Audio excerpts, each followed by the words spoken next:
E o que aconteceu essa semana mostrou para mim claramente, me lembrou, né? Porque há 2 anos nós passamos por isso também, e ficou muito evidente que a nossa sociedade está profundamente doente. Alguém tem alguma dúvida disso? E quando eu digo a nossa sociedade, não estou falando só do Rio de Janeiro, não estou falando só do Brasil. O mundo, de uma forma geral, está doente. A nossa sociedade agora, especificamente, que não passa por alguns outros problemas que existem na África, na Ásia, na Europa e etc., fechando aqui em nós, né, com quem nós nos relacionamos, ela está rachada pela ideologia. E a ideologia, não importa qual seja, eu não estou aqui para defender uma ideologia em detrimento de outra. Por favor. A ideologia, quaisquer ideologias, elas podem e costumam se transformar em idolatria. Aquele indivíduo ou aquela ideia, aquela visão de mundo se transformam no Deus das pessoas. E as pessoas estão dispostas a matar e a morrer pelo seu Deus, pela sua idolatria, pela sua ideologia. E aí, com isso, joga irmão contra irmão, filhos contra pais. Lembrem-se que Jesus, quando o questionaram sobre estar criando confusão na sociedade, ele disse: eu não vim para trazer paz. É chocante ouvir isso, né? Eu não vim para trazer paz. Eu vim para trazer confusão. Ele não usou essa palavra. Mas por minha causa, irmãos brigarão entre si, filhos brigarão com seus pais. Jesus avisou isso. Quem assistiu aquela série The Chosen, eu assisti esse episódio recentemente. É justamente quando o pai da noiva do Tomé manda ela para fora de casa. Você tem que escolher. Ou você vai seguir esse maluco, ou você vai ficar na sua família.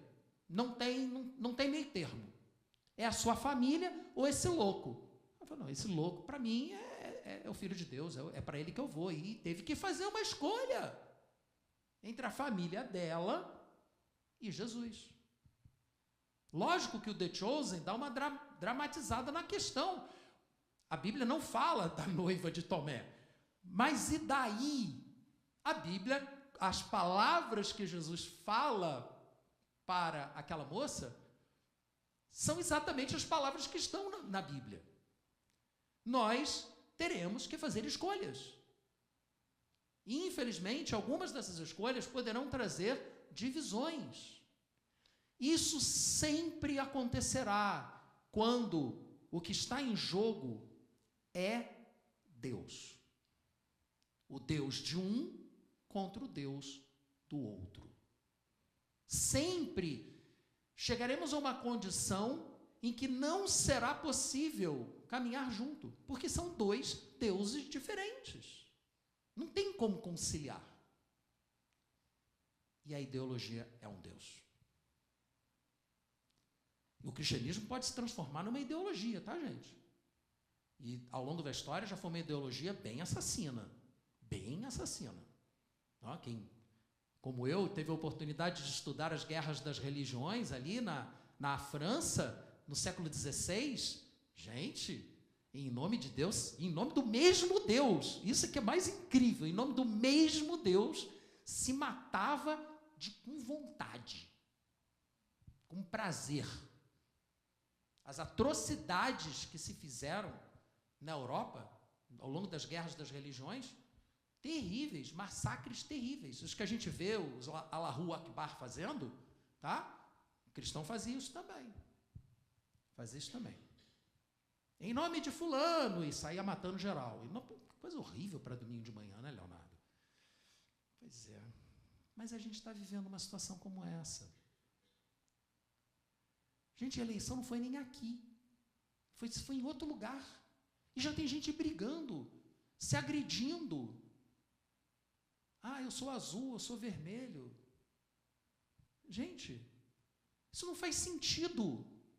Isso não faz sentido para nós, que somos seguidores de Jesus. Para quem não é seguidor de Jesus, é perfeitamente compreensível, é o Deus da pessoa. A pessoa precisa de um Deus. Nós já vimos isso naquela série Falsos Deuses. Todo ser humano precisa de um Deus. E se não tem um Deus externo, vai ter o seu próprio ego como seu Deus, né?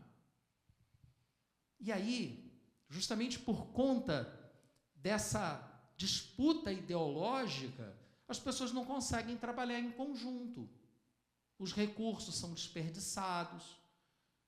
As pessoas, os grupos que conseguem se mobilizar, eles puxam os recursos para atender os seus próprios interesses, em detrimento de outras pessoas. E o pior é que mesmo nós, cristãos, e por isso esse é o meu lugar de fala, pegando um jargão aqui, né? É meu lugar de fala, porque eu sou responsável por você.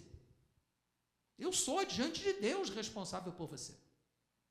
Se eu vir alguma coisa que está errada e não falar nada, a responsabilidade é minha. Eu tenho que falar. Não dá para só ficar falando de, você vai ser rico, você vai ser maravilhoso, você é filho de Deus. Não dá, gente. É uma realidade que está aqui em volta. Não dá para viver dentro da bolha. E nós estamos sendo manipulados. Você está sendo, e se eu não tomar cuidado, você também. Todos nós. É muita pressão em cima da gente, né? As tais das redes sociais, o tempo inteiro. Manipulados a tomar partido, a atacar quem não pensa como a gente. O mínimo que a gente... Esse cara é uma besta. É o mínimo. Dali para cima. É dali para pior. Jesus disse que se você chama o seu irmão de tolo, você é réu de assassinato. Opa! Ficou complicado agora, né? Mas vamos chegar lá. Meus irmãos, é em momentos de trevas que a luz de Deus se torna mais necessária.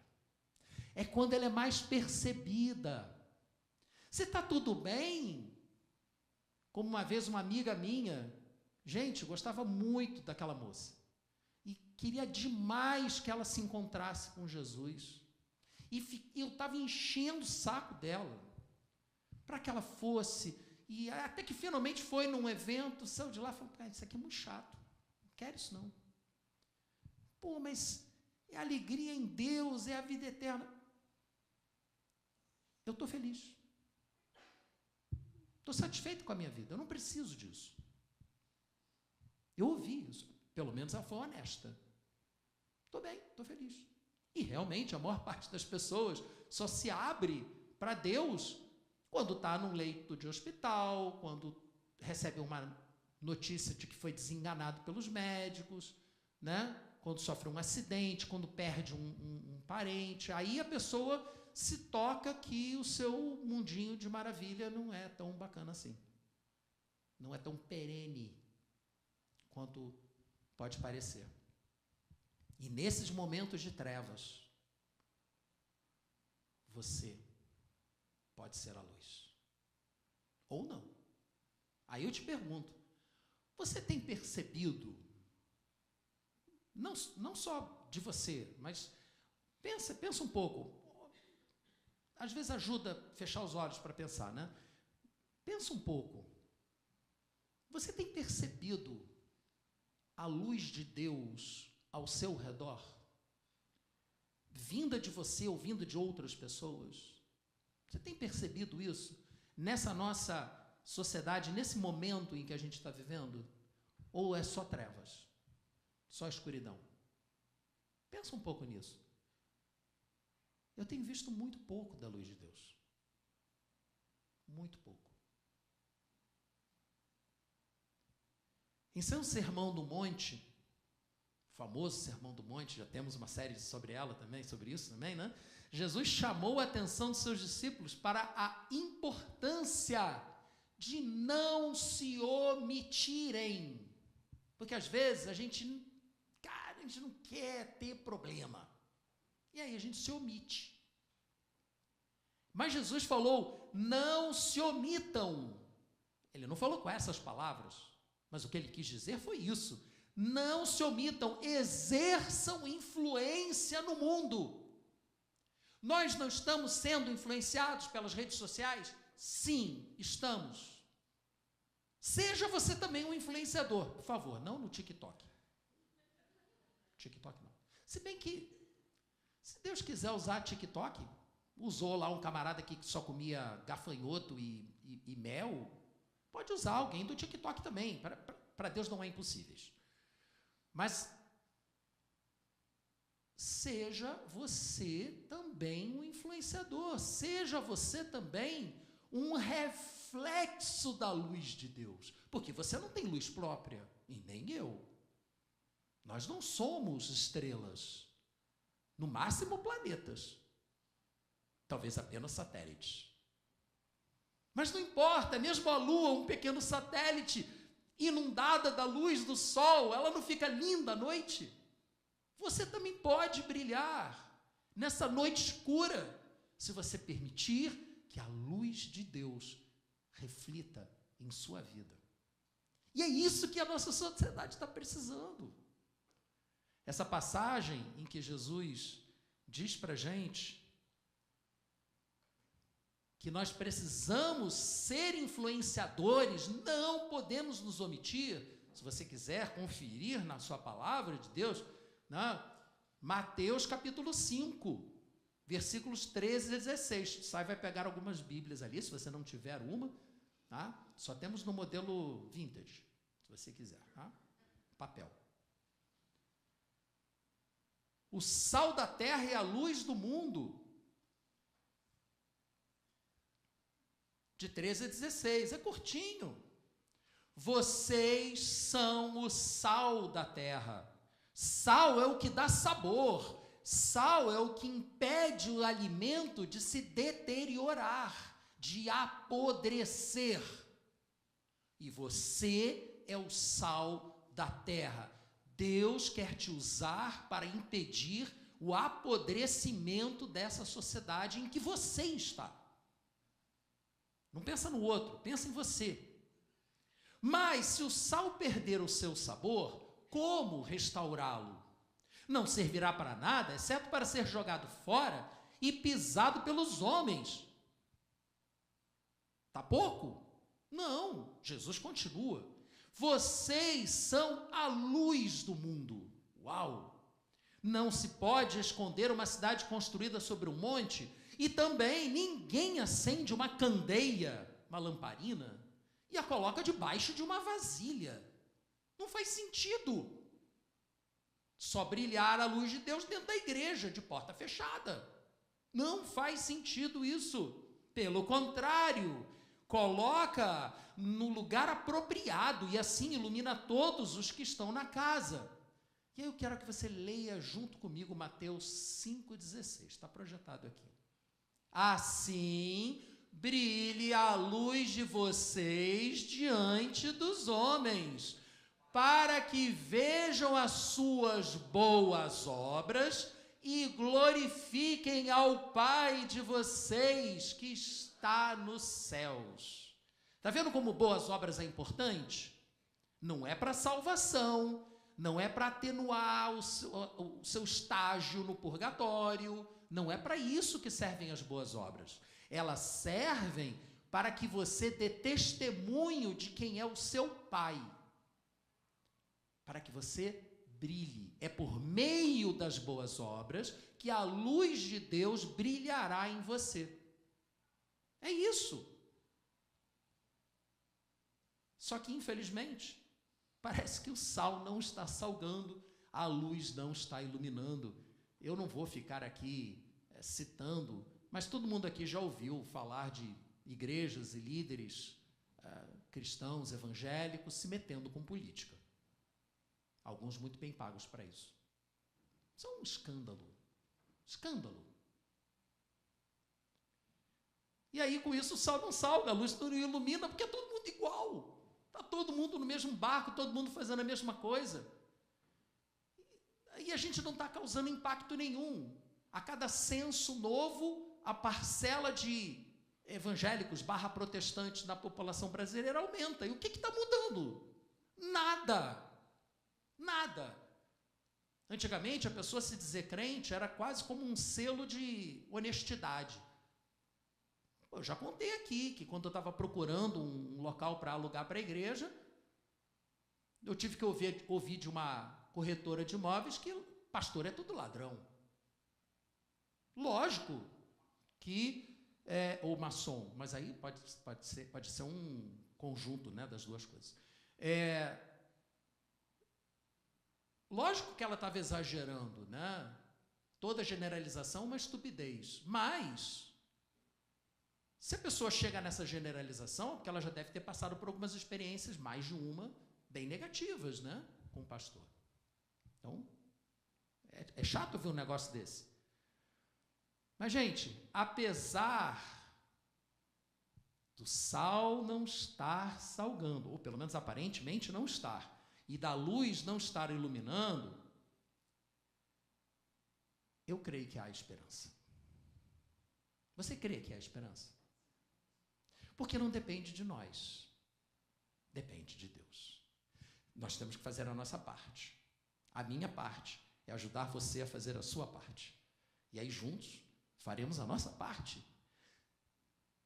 Há esperança, sim, mas para isso nós precisamos fazer a nossa parte, que significa mudar um pouco as nossas prioridades.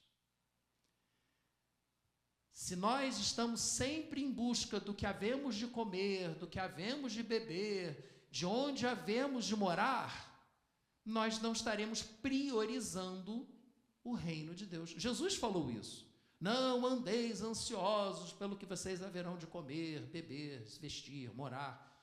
Os pagãos correm atrás disso tudo. Não seja igual a eles. Antes, busque primeiro, não é que não vá buscar as outras coisas não, tá? Mas primeiro busque o reino de Deus, com a sua justiça, sua paz e sua alegria. Aleluia! Alegria. Nós, cristãos, planetas ou satélites, se quisermos refletir a luz do nosso sol, que é Deus, Jesus Cristo, nós precisamos priorizar o reino de Deus. Como? Como? É nesse contexto de fazer com que os outros vejam Deus em nós, é que eu creio que se insere uma palavra grega chamada halelos, que significa uns aos outros. E essa palavra, uma palavra só que é traduzida por uma expressão. Essa palavra, ela aparece cerca de 100 vezes no Novo Testamento. 100 vezes. Por que eu disse cerca? Porque depende do manuscrito. Alguns manuscritos têm pequenas variações nas palavras. Cerca de 100 vezes. Uns aos outros. Este é o princípio transformador. Se aplicarmos este princípio às nossas vidas, e nós como coletivo aplicarmos à nossa igreja, então os homens verão as nossas boas obras e glorificarão ao Pai que está nos céus. E então influenciaremos a nossa sociedade para que ela seja menos dividida. E da onde que eu tiro isso? João, capítulo 13, versículo 35. Todos saberão que vocês são meus discípulos se vocês se amarem uns aos outros. É a base de tudo. O princípio da mutualidade é o amor. Mas não é qualquer amor. Lembrando que em grego, para cada tipo diferente de amor, tem uma palavra diferente. Eros é o amor sensual, é o desejo. Philos é o amor entre irmãos, o amor fraternal. E ágape é o amor de Deus, é o amor sacrificial. E a palavra que Jesus está usando aqui é ágape. Não está usando filos, muito menos eros. Então, se você estiver disposto a trabalhar junto com o Espírito Santo, você não está sozinho, junto com o Espírito Santo, para que você consiga desenvolver, a partir da sua vida, manifestações, práticas do amor ágape, do uns aos outros, a mutualidade, então o Espírito Santo vai brilhar a partir de você. E pessoas verão isso, e vão querer saber o que é que você tem de diferente na sua vida. Elas vão querer saber. Podem até não gostar do que você vai falar para elas. Aí não é problema seu. Amar uns aos outros é o princípio da mutualidade. É o princípio da identidade do seguidor de Jesus. É a prática. Não é agora a questão da fé. A gente falou da fé no domingo passado. Agora a gente tem que falar da prática, do que se segue a convicção, a fé, a acreditar. E aí eu pergunto para você, o seu relacionamento com os seus irmãos em Cristo. Porque os textos que eu vou apresentar para vocês, esse uns aos outros, praticamente todos se referem à comunidade dos seguidores de Jesus. Não significa que nós não devamos amar aos de fora, não é isso. Mas a prioridade do amor uns aos outros é entre os irmãos. É o que Jesus colocou. Nós vamos seguir o que Jesus colocou. Então, restrinja, a sua autoanálise ao seu relacionamento com os seus irmãos em Cristo. Como você classificaria? É distante? É próximo? E para nos ajudar nessa compreensão, eu vou novamente a João, mas não ao Evangelho de João, e sim à primeira carta de João. Abra sua Bíblia na primeira carta de João, capítulo 3, versículos 11 e 23. É um roteiro de como viver o amor fraternal. Amor fraternal, ágape. Esse texto, o amor fraternal, é o título da Sociedade Bíblica Brasileira. Só que a palavra que está sendo usada é ágape, que na verdade é amor sacrificial, tá? Eu vou mudar isso aí. Eu vou passar por cima da Sociedade Bíblica e vou mudar isso aí. Gente, a receita de bolo está aqui. Segue quem quer. Certamente você conhece aquela cozinheira que quando recebe uma receita fala assim, sei fazer melhor. Você não conhece? Pode até dar certo. Normalmente não, né? Esta é a mensagem que vocês ouviram desde o princípio. Ou seja, o princípio da vida cristã, a chave de compreensão para todas as demais mensagens referentes à vida cristã é esta, que nos amemos uns aos outros. Tudo começa por aí. Quer brilhar, quer salgar, quer dar bom testemunho, tem que começar por aí. Veja, mais uma vez, isso é para quem já creu, isso é para quem já nasceu de novo, isso é parte do processo de santificação, de edificação da vida para ela se tornar cada vez mais parecida com a vida de Jesus, que é isso que Deus quer para a sua vida. Esse é o principal plano de Deus para a sua vida. Não é que você seja rico, poderoso, é que você seja parecido com Jesus.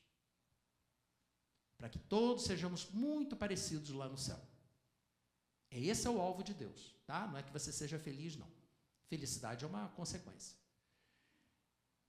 Não sejamos como Caim, que pertencia ao maligno e matou seu irmão. E por que o matou? Porque suas obras eram más e as de seu irmão eram justas. Meus irmãos, não se admirem se o mundo os odeia.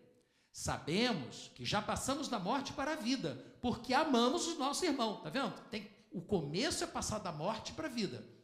O começo é nascer de novo. E sabemos que nascemos de novo, de fato, e não de ideia, se amamos os nossos irmãos. É o que João está falando, não sou eu, estou só repetindo.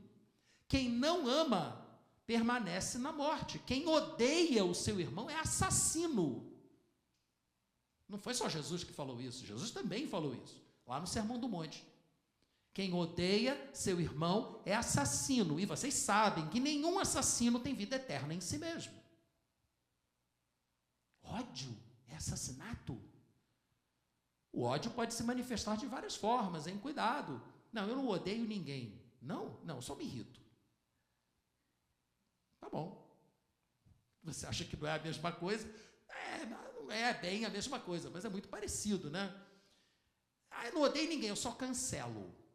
Não quero mais saber. Para mim não existe mais. Nós também já tivemos uma série sobre cancelados, né? Sobre cancelamento aqui. Cuidado com a sua atitude em relação ao seu irmão. Cuidado. Porque esse é o espírito de Caim. Cancelar, romper relações, fazer de conta que não existe, é uma forma de assassinato, segundo o texto bíblico, tá? Pô, João exagerou, hein? Tá bom, reclama com ele quando chegar lá em cima. Pô, João, jogou duro, hein? O que fazer na prática? Já que divergências políticas e ideológicas podem nos levar a um assassinato espiritual, o que a gente tem que fazer, gente?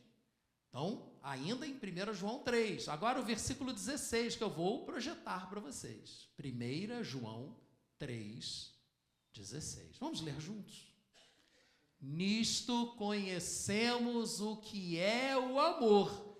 Jesus Cristo deu a sua vida por nós e devemos dar nossa vida por nossos irmãos. Amor ágape. Amor ágape é doação. Amor ágape é sacrifício. Você trabalha a semana inteira, chega no final de semana cansado, quer dormir até tarde, mas não, você acorda mais cedo para vir à igreja para lavar ali fora. Isso é sacrifício. Ou você sobe para dar aula para criança, isso é sacrifício. É um sacrifício de amor. Não tem como amar sem se sacrificar.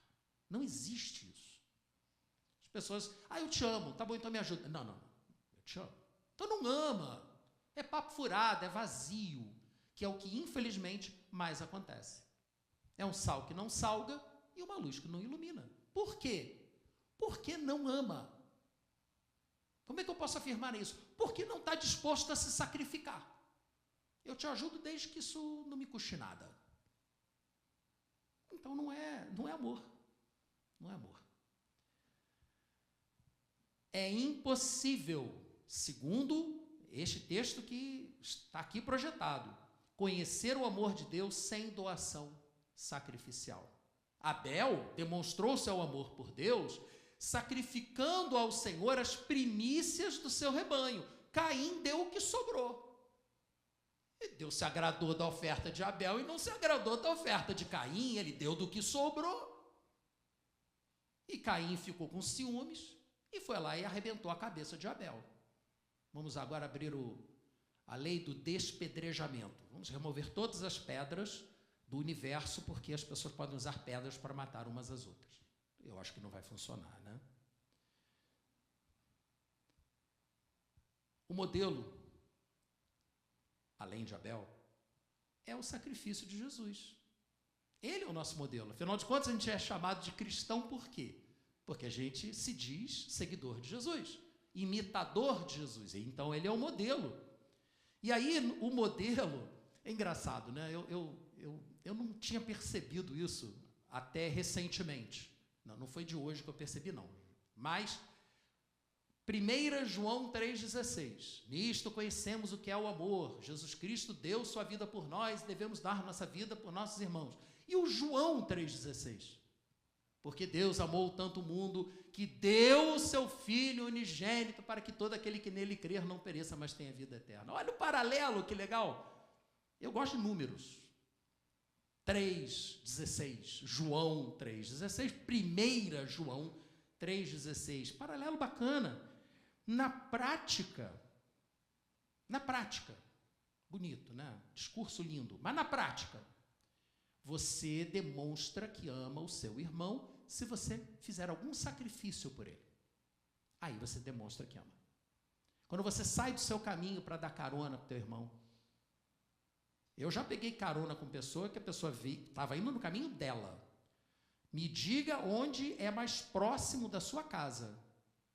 Ah, é ali. Tá bom. E dali eu tive que andar mais 10 minutos. De madrugada.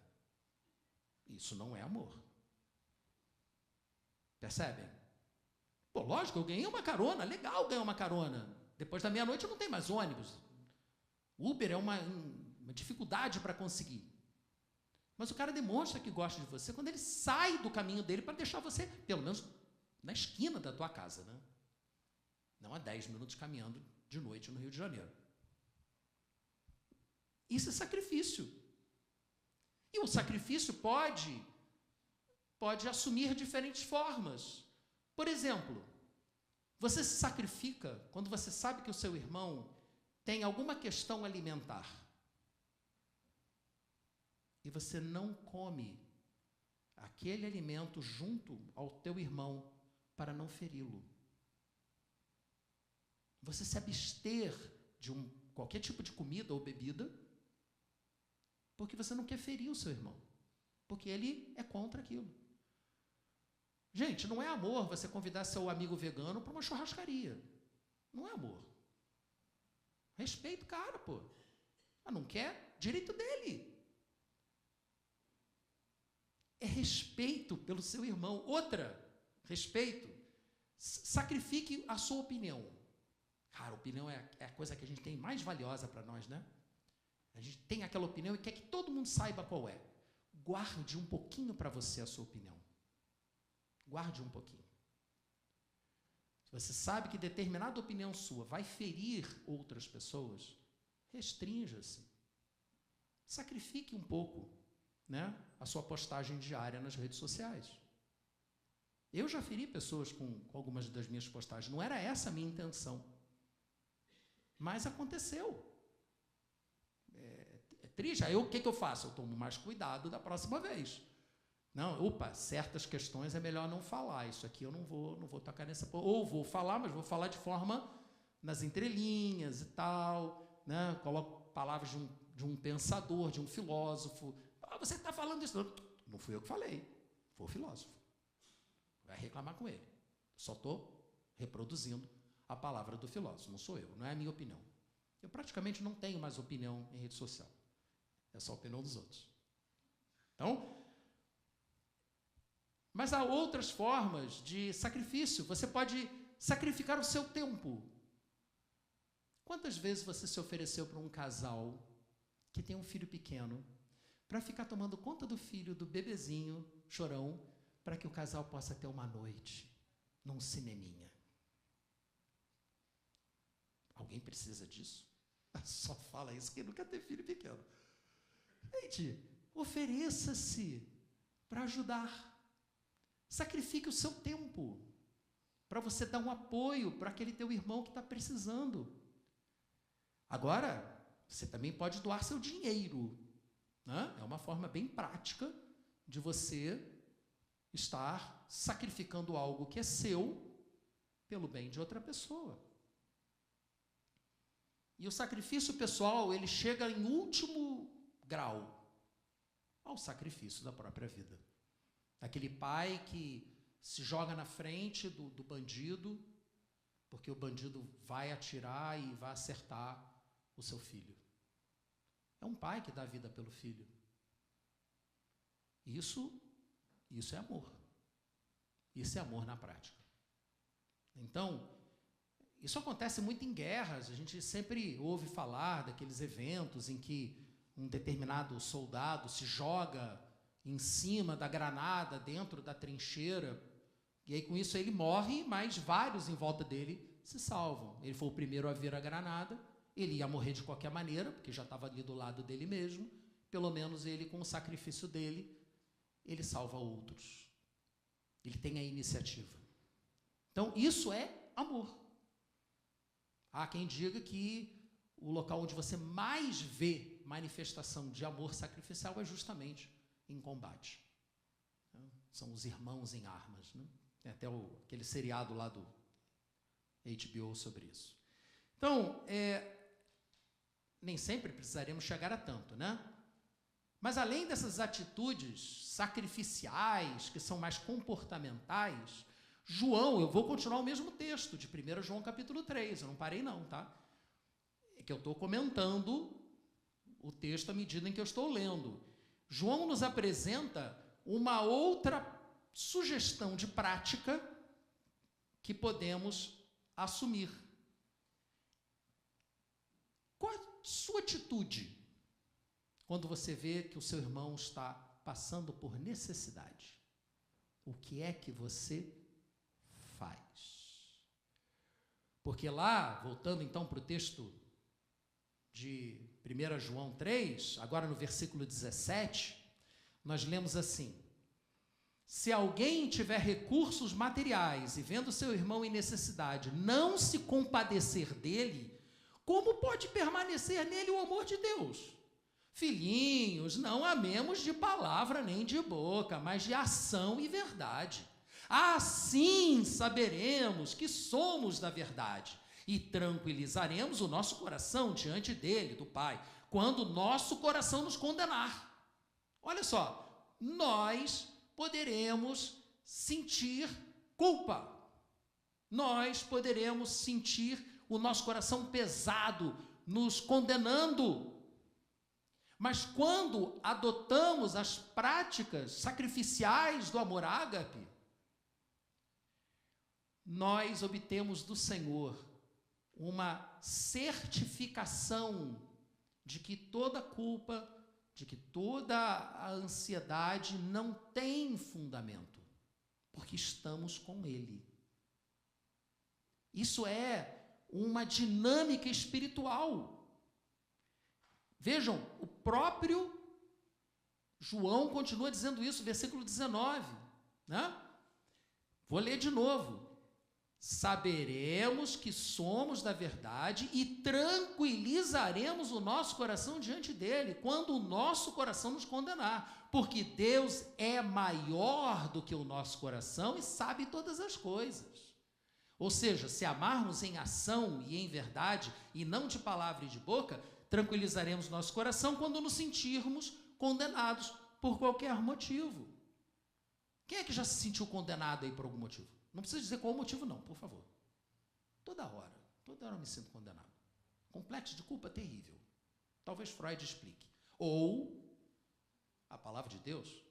A palavra de Deus diz em Apocalipse capítulo 12, versículos 10 a 11, então ouvi uma forte voz do céu que dizia: agora veio a salvação, o poder e o reino do nosso Deus, a autoridade do seu Cristo, pois foi lançado fora o acusador dos nossos irmãos, que os acusa diante do nosso Pai, diante do nosso Deus, dia e noite. Vocês percebem que você se sente acusado porque você realmente está sendo acusado? O diabo, nosso inimigo, ele está do lado de Deus, acusando a gente. E aí a gente se sente acusado. É uma dinâmica espiritual que está acontecendo. Mas olha a promessa que está nesse texto. Eles, os nossos irmãos, nós, portanto, o venceram. Venceram quem? O acusador. Pelo sangue do Cordeiro.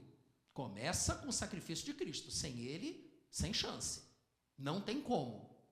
Mas é pelo sangue do Cordeiro e pela palavra do testemunho que deram. O testemunho as tais boas obras que fazem com que Deus seja glorificado pelas pessoas ao nosso redor, elas se somam, elas não contribuem para a salvação, mas elas contribuem para a luta espiritual contra o acusador. Aleluia! Quando você faz o bem a alguém, você diminui a pressão do acusador sobre você. Esse é que é o ponto que eu quero mostrar aqui agora. É para o seu bem que você ajuda os outros. Para o seu bem. Dia e noite, diante da morte, não amaram a própria vida. Deram um testemunho de que creram. O sangue do Cordeiro, o amor sacrificial, nos dão a vitória sobre o acusador, até que ele seja definitivamente lançado fora no lago de fogo e enxofre, que é a segunda morte. Concluindo, ainda em João, 1 João 3, mas agora concluindo. Versículo 21. Amados, se o nosso coração não nos condenar, temos confiança diante de Deus e receberemos dele tudo o que pedirmos. Olha que coisa bacana. Sobra para nós também. Porque obedecemos aos seus mandamentos e fazemos o que lhe agrada. E este é o seu mandamento: que creiamos no nome do seu Filho Jesus Cristo e nos amemos uns aos outros como ele nos ordenou. É isso, está aqui, ó, restrito, resumido para a gente. Se fizermos isto, vou ler de trás para diante, se crermos no nome de Jesus Cristo como Filho de Deus e nos amarmos uns aos outros, da mesma forma como ele nos amou e nos ordenou a fazermos, se cumprirmos esse mandamento, estaremos fazendo o que agrada a Deus. E, portanto, receberemos de Deus tudo o que pedirmos. De vez em quando é bom ler de trás para diante, a coisa faz mais sentido. A prática do amor sacrificial, que não é nem de palavra nem de boca, mas em atos e em verdade, o sacrifício dos seus hábitos, das suas palavras, do seu tempo, do seu dinheiro, vão te dar vitória sobre o acusador e ainda te dará o acesso às bênçãos do Senhor. Esse é o amor de Deus, esse é o ágape, esse é o princípio da mutualidade, o princípio de uns aos outros. Porque, como lemos, conhecerão que são meus discípulos se amarem uns aos outros.